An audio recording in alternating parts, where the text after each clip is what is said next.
নমস্কার, আমি অনিতা ঘোষ। আমার চ্যানেল সুরুচি বাংলার রান্নাঘরে নতুন পুরনো সব দর্শকদের জানাই সাদর আমন্ত্রণ। আজকের রাত ফুরলেই আগামীকাল রথ।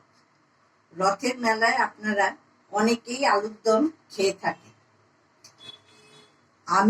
আমি নিজেও অবশ্য প্রতি বছর মেলায় গিয়ে আলুর দম খেয়ে থাকি, কিন্তু এবার আমি নিজেই ঘরে আলুর দম বানিয়ে আপনাদের সামনে হাজির করছি।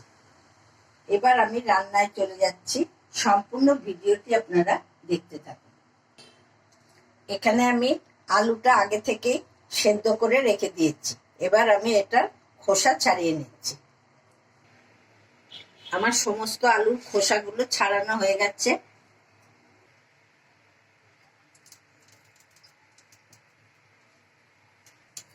এবার আমি আলুগুলো একটু নুন হলুদ দিয়ে একটু ভাজা ভাজা করে নিচ্ছি।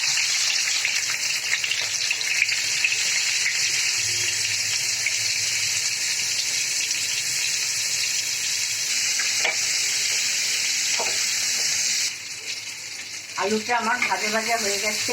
এবার আমি আলুটাকে নামিয়ে রাখছি। এই আলু ভাজার তেলে আমি এবার ফোড়ন দিয়ে দিচ্ছি। দুটো তেজপাতা দিলাম, দুটো দারচিনি দিলাম, দুটো ফাটিয়ে ছোট এলাচ দিলাম।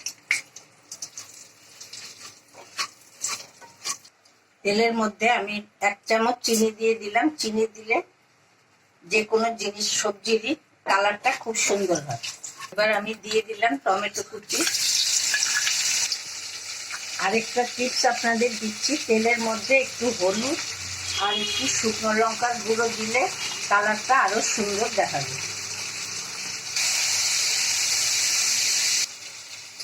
এবার আমি দিয়ে দিচ্ছি কয়েক কুচি রসুন। তারপর আমি দিচ্ছি পেঁয়াজ কুচি। এবার আমি এতে দিচ্ছি পেঁয়াজ বাটা। 3 চামচ পেঁয়াজ বাটা দিলাম। বড় চামচের 1 চামচ আদা বাটা।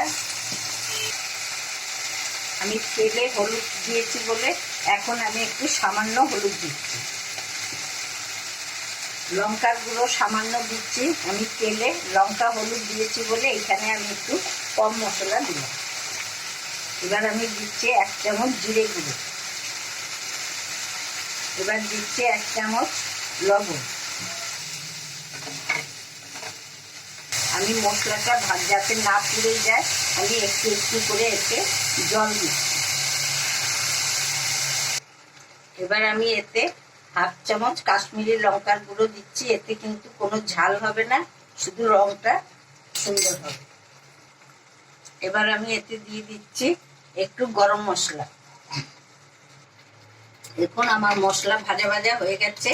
এবার আমি এতে দিচ্ছি ভেজে রাখা আলুগুলো।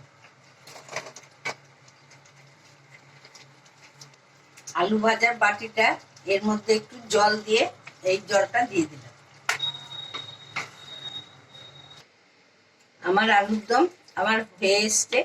এবার আমি এতে একটুখানি ধনেপাতা কুচি দিয়ে দিচ্ছি। আপনাদের আমার ঘরে এটা ছিল বলে আমি দিচ্ছি, আপনাদের যদি না থাকে ধনেপাতা নাও দিতে পারেন। সামান্য একটু দিলাম, বাকিটা আমি গার্নিশিং এর জন্য রেখে দিলাম। আমি বাটিতে আলুর দমটা বেড়ে নিচ্ছি।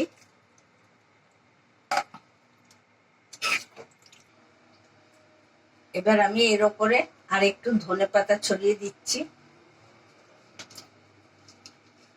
আর একটু নারকেল কুচি দিয়ে দিচ্ছি।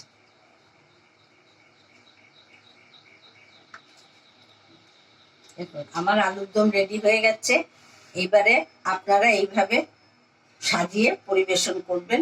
লুচি পরোটা দিয়ে খেতে খুবই ভালো লাগে। ফ্রাইড রাইস দিয়ে খেতেও পারবেন আপনারা। আমার আলুর দম একদম পুরো শেষ। ভালো, আপনারা এইভাবে একবার করে খেয়ে দেখবেন। যদি ভালো লাগে প্লিজ আমার চ্যানেলটিকে সাবস্ক্রাইব, লাইক, শেয়ার, কমেন্ট করতে ভুলবেন না। আপনারা সবাই ভালো থাকবেন। আজ আমি এখানেই শেষ করছি। আবার আরেকটি নতুন রেসিপি নিয়ে আপনাদের সামনে হাজির হব।